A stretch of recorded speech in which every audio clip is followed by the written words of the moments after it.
همتون مبارک باشد. امروز برای باز هم پرجذاب‌ترین شدن عید نوروزی ما یک گروه صنعتکاران به نزد ما تشریف آوردگی‌اند. از آن جمله یکی از صنعتکار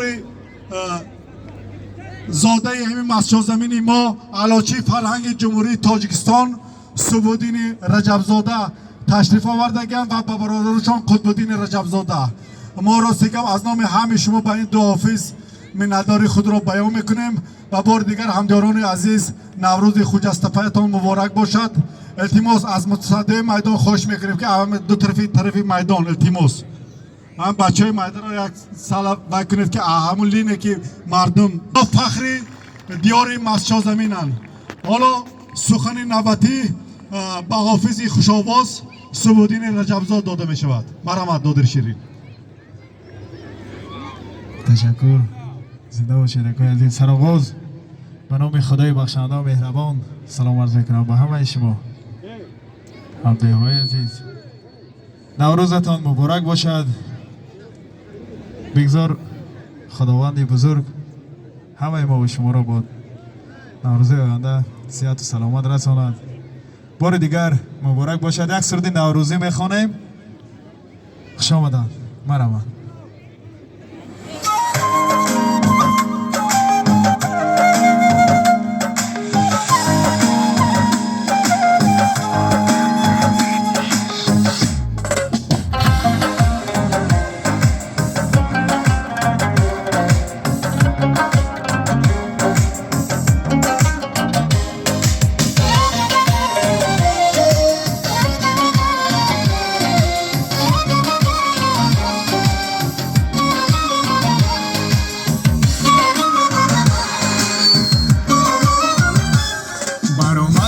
صبح بوی نوروز با کمی دوستان و وقت پیروز مبارک بادت این سال و همه سال همایون بادت این روز و همه روز مبارک بادت این سال و همه سال همایون بادت این روز و همه روز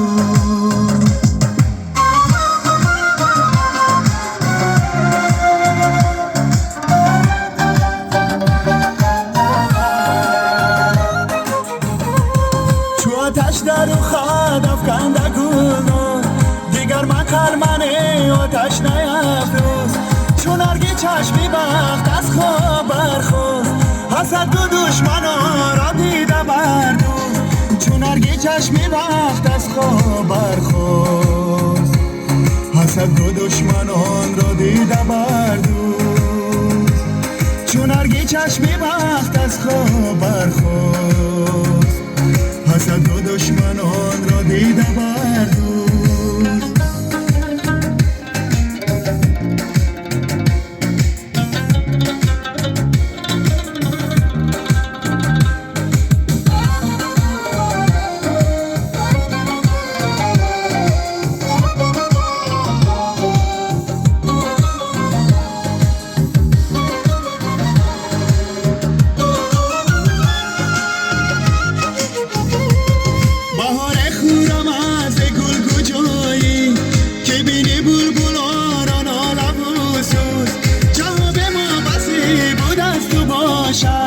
برادر جود نکن آمی میندان جهان به ما بسه بود از تو باشم برادر جود نکن آمی میندان جهان به ما بسه بود از تو باشم برادر جود نکن آمی میندان